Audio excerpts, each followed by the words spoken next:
é meio que um consenso que esse ano deve ser ruim para ativos de risco aqui no Brasil, porque a gente está vendo taxa de juros com expectativa de subida ao longo do ano. E nisso tem muita gente com consenso, mas também se todo mundo está no consenso, está todo mundo vendido, pode ser que suba. Então pode ser um ano positivo. Mas o ponto é, também é quase que um consenso que fala, cara, 2026 vai ser melhor, porque vão começar a sair as pesquisas eleitorais mostrando que é uma chance de você ter uma troca de gestão no país. E para aqueles que falam que política não importa, pensa numa empresa que tem um controlador, de repente muda o controlador e entra outro. Isso altera a empresa. No Brasil é a mesma coisa, está mudando o controlador do país. Isso vai ter consequências também para as empresas. O quão real vocês acham que é a possibilidade de ter uma troca de governo aqui no país? Porque agora o Lula perdeu um pouco de popularidade por conta da questão do Pix, etc. E já vou ser chamado de petista agora, mas até que de maneira injusta, porque era uma atualização de uma norma técnica. Acho que nem passou pela mesa dele aquele negócio, entendeu? Simplesmente começou a pipocar e ele falou, cara, tá virando um negócio gigante, volta atrás. Mas eu fico pensando, cara, tem 54 milhões de pessoas no Bolsa Família, teve aumento do mínimo, aumento de funcionalismo. Talvez o governo brigue muito para isentar o pessoal que ganha menos de 5 mil de imposto de renda. E aí já são milhões de pessoas novamente. Até com um impacto fiscal que eu fiquei surpreso. Porque no número que eu vi era coisa de 70 bi. Eu falei, cara, não é tanta coisa assim. Você pega o impostômetro, 3,6 trilhões de imposto, né? Dá um pouquinho mais de 2%. Eu falo, olha, se eu fosse presidente, na minha última chance de ganhar novamente, porque o cara tá chegando no limite de idade, assim, né? Daqui a pouco não tá mais aqui. Eu dobraria a aposta insano pra levar essa eleição que nem a Dilma fez lá atrás. Não Aí dá depois ideia, tomou o impeachment, amor. né? Não dá ideia. Mas, amor, você acha que eles não têm essa ideia? Eles têm essas ideias. Vai que tem alguém assistindo. E aí fica o ponto, porque muita gente se anima em comprar bolsa, falando, cara, eu vou comprar em 25, é um ano mais complicado. Quando eu digo comprar, o cara já tem uma exposição, mas ele aumenta a exposição, por exemplo. Porque 26 pode vir a troca do governo, mas talvez venham mais 4 anos de PT. E aí você comprou barato, mas pode ficar barato durante muito tempo e com depreciação cambial.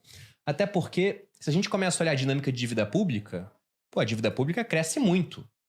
Tá aumentando pra caramba, 47% dela é indexada ali a Selic. Com essa Selic alta, a gente pega o déficit que a gente teve nesse último ano, boa parte disso foram juros da dívida pública. Eu fico pensando, a gente vai precisar ter inflação para controlar isso? Fazer o povo pagar com uma inflação mais alta, como já aconteceu no passado? Eu falo, cara, e aí, nesse cenário, será que realmente no longo prazo está se desenhando algo bom? E aí, quando a gente pega a longo prazo, a gente pode pensar até, eu sei que vocês gostam muito disso, em tendências demográficas.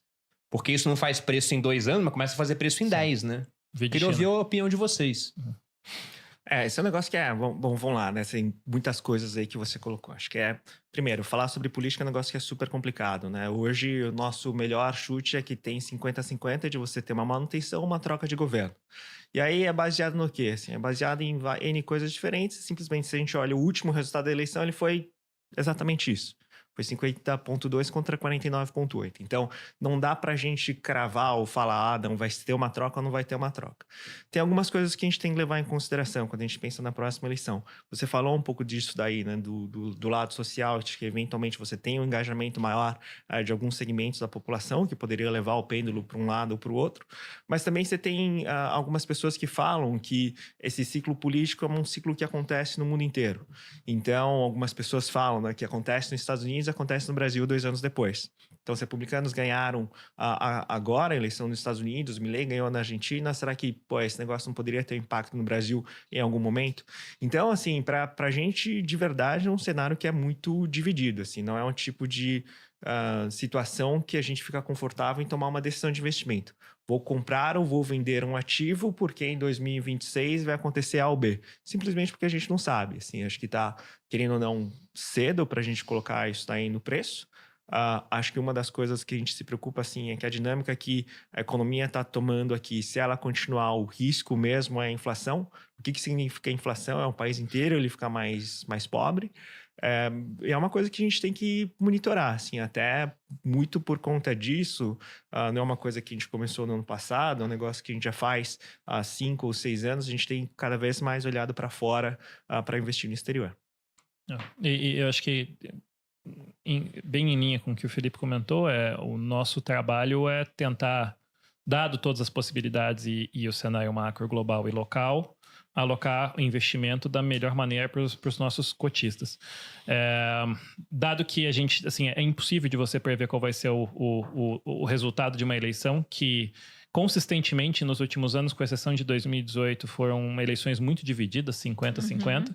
Você apostar o patrimônio do cotista baseado em qual você acha que vai ser, independentemente da nossa opinião pessoal de cada um aqui, de qual vai ser o cenário para 2026, é muito arriscado. Não é uma coisa que, assim, profissionalmente faz sentido, né? Assim, você tem que, como o Felipe comentou, tem vários argumentos contra a reeleição do atual governo e vários argumentos a favor da reeleição do atual governo, né? Desde volume de pessoas recebendo Bolsa Família, até o desempenho da economia no final do dia ainda tem um PIB positivo, o desemprego não é alto versus o histórico de Brasil, então, assim, é muito difícil de você cravar na casa da vírgula o que vai acontecer, né? Assim, então, assim, e dado que existe um cenário, não desprezível, quase 50% de chance, ou um pouco mais, um pouco menos, da atual dinâmica de gestão econômica continuar de 2026 até 2030, você ficar 100% dependente de ativo doméstico ou comprando um ativo simplesmente porque ele está barato, não é um cenário que parece fazer sentido para a gente.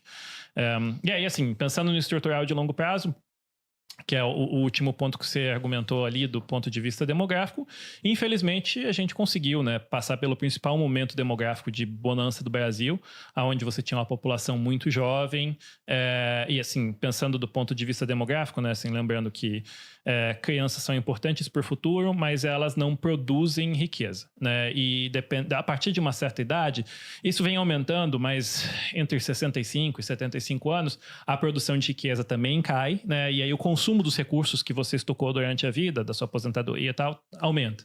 Então, você tem ali um range entre 14 e 18 anos e até uns 60, e aí depende do país, da cultura, isso muda um pouco, da onde as pessoas são efetivamente ativas, onde elas produzem, trabalham, consomem. Então, quanto maior o número de pessoas nesse range, é melhor para a economia, né? Assim, e você consegue prever com uma acurácia muito alta o que vai acontecer com isso nos próximos 20, 30 anos, porque a economia está encomendado. O único jeito de você ter um ser humano ativo de 30 anos trabalhando e poupando é você ter fabricado ele 30 anos. Assim, a gente não descobriu não tem outra fórmula. Então, assim, você consegue ver muito claro o que está encomendado para acontecer. O Brasil, ele passou pelo principal momento demográfico, daqui para frente o que acontece é cada vez que passa, a gente está aumentando mais o número de pessoas mais velhas na economia, e a nossa taxa de natalidade da população, a fertilidade no geral, você caiu abaixo de duas pessoas por casal, então você está começando a ter um processo em que o Brasil, em algum momento nos próximos 15, 20 anos, vai ter encolhimento. Talvez, assim, é difícil de cravar exatamente quando acontece, mas começa a encolher a população, né? Aí você tem uma pirâmide que é muito skewed para uma população com uma idade média mais alta, com uma população ativa reduzindo e que tem que pagar o custo dessa população com idade média mais alta do ponto de vista de saúde, do ponto de vista de previdência e tudo mais. Então, é um cenário mais desafiador. Quando você olha para o resto do mundo, né, esses grandes trends, como eles são chatos e previsíveis, pouca gente fala sobre eles, mas é muito claro, assim, você vê desde Japão até os principais países da Europa, onde você tem alguma coisa entre 1,4 e 0,9 filhos por casal e que estão em já decadência demográfica, com população contraindo e população com idade média muito mais alta, são países que têm estruturalmente crescimento econômico mais baixo, né? Assim, no final do dia, tem duas coisas que fazem o PIB crescer, né? É o número de pessoas vezes o que cada pessoa consegue produzir. Então, se você está aumentando o número de pessoas, mesmo que a produção por pessoa cresça pouquinho, você cresce o PIB. Se você está reduzindo o número de pessoas, que é o que acontece com países quando eles chegam na parte final ou na parte decrescente demográfica, é muito difícil de você manter crescimento econômico, porque você tem que crescer muito a produtividade por pessoa, o que é difícil de fazer. Então, no final do dia, o Brasil está passando o melhor momento demográfico dele agora, né? E a gente vem com o PIB per capita de lado aí há 15 anos. Com a geração Z, tá? Então, complexo. Infelizmente, o Brasil, o estrutural dele, assim, a gente, ao mesmo tempo que a gente não tem problemas estruturais grandes ainda, insolúveis, o estrutural do Brasil não é um estrutural extremamente promissor também, né? Assim, é bom ter isso em mente, assim. O Brasil é um mercado muito bom, não quero deixar a mensagem ruim para as pessoas. Se você pegar nos últimos 20 anos aí, né, a gente teve pelo menos uns 3 ou 4 anos onde o mercado de ações no Brasil subiu mais do que 50% em dólar. É pouco mercado no mundo que consegue fazer isso. mas é um mercado muito, muito cíclico, né? Depende do cenário internacional e do que a gente faz aqui. Então tem que ser uma combinação de fatores, de um cenário internacional benéfico com uma política interna que não atrapalhe muito para o Brasil performar bem. Agora, assim, quando você olha aquela verdade absoluta que você tem em mercados como os Estados Unidos, onde se você carregar ações por 20 anos vai ser muito bom, não necessariamente acontece no Brasil. O Brasil é muito importante você estar na parte boa do ciclo. Esse é um ponto interessante, porque boa parte dos livros de finanças são escritos por americanos. Ou até por estrangeiros, mas se referindo ao mercado americano. Um monte de brasileiro olha aqui e fala, não, cara, em 20 anos você vai ter o seu resultado. E, cara, você olha lá, o pico do EWZ na Bolsa Americana foi em 2008 e desde então, ladeira abaixo, 70% abaixo. E essa parte demográfica, eu vi um dado outro dia que eu fiquei assustado. Eu falei, caramba, fui até pesquisar no ChatGPT, ver se era aquilo mesmo, e ele confirmou. Mas o Japão, na média, tá perdendo 1 milhão de pessoas a cada 2 anos. É isso aí. E como é que o país vai continuar existindo assim? Até porque é uma cultura muito homogênea, mais fechada, difícil de atrair imigrantes.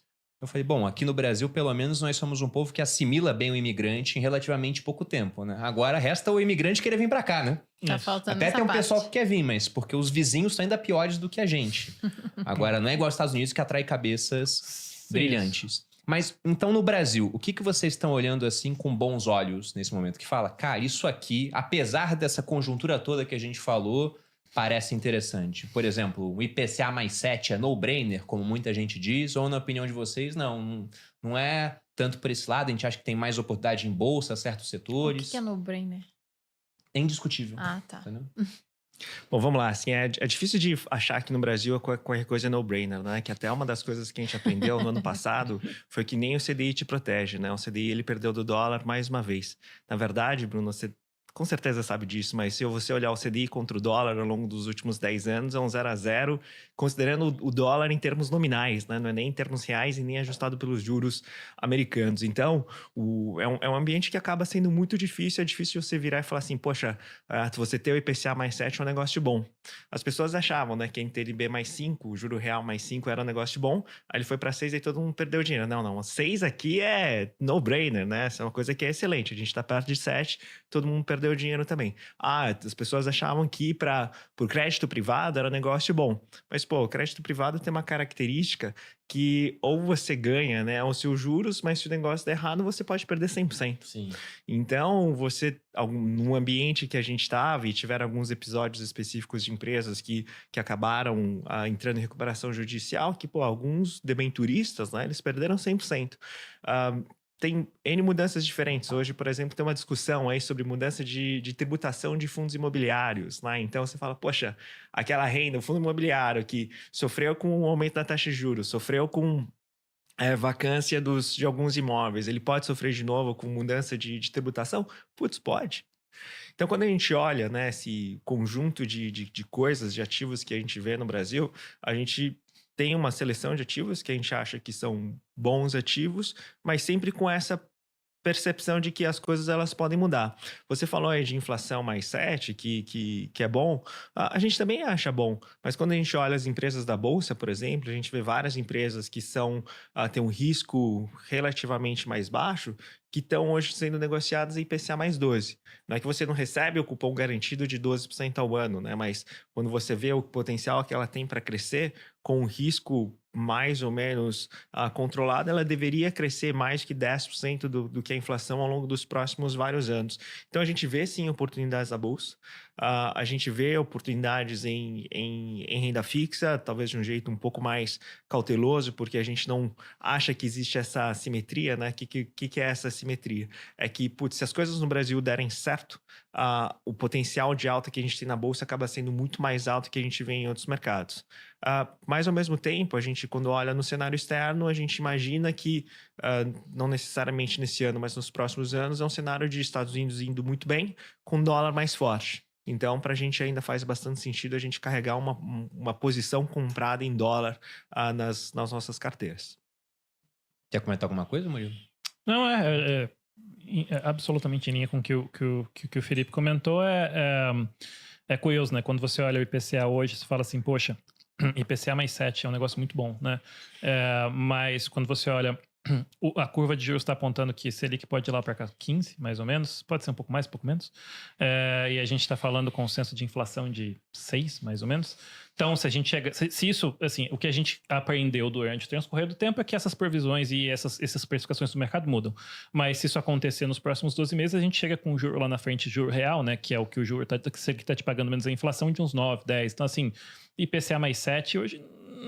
Aí você fala, bom, mas se eu comprar hoje e carregar por 5, 10 anos e funcionar, aí é um belo retorno. Realmente, mas aí você entra no que o Felipe estava comentando. Se não for para investir para os próximos 12, se a gente está falando de um carrego um pouco maior, você pode ir para uma empresa de energia elétrica que tem um fluxo de caixa super estável, que está negociando a IPCA mais 12, 14 na bolsa e ter um nível de retorno substancialmente maior. Então, é importante cuidar um pouco se vende muito esse IPCA mais de renda fixa, seja título do governo, seja incentivada, e o que a gente viu nos últimos 12 meses é que, assim, quando você vende um artifício bonito, né, porque você está falando assim, você vai ganhar com certeza absoluta a inflação, mas tanto. A promessa é boa. A promessa é boa, só que o movimento de precificação, né, o que aconteceu no ano passado, tá para baixo, assim, e se realmente se concretizar e daqui 12 meses a gente estiver rodando com juro real de novo, a chance de cair existe de novo, assim. Então você pode, durante os últimos 2 anos, ter perdido bastante dinheiro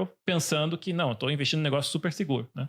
Enquanto, mas é um investimento de longo prazo. Tá bom, então você tem ativos que vão te dar um retorno muito mais alto e com cash flow razoavelmente estável também, com um yield muito melhor. Então é importante tomar esse cuidado.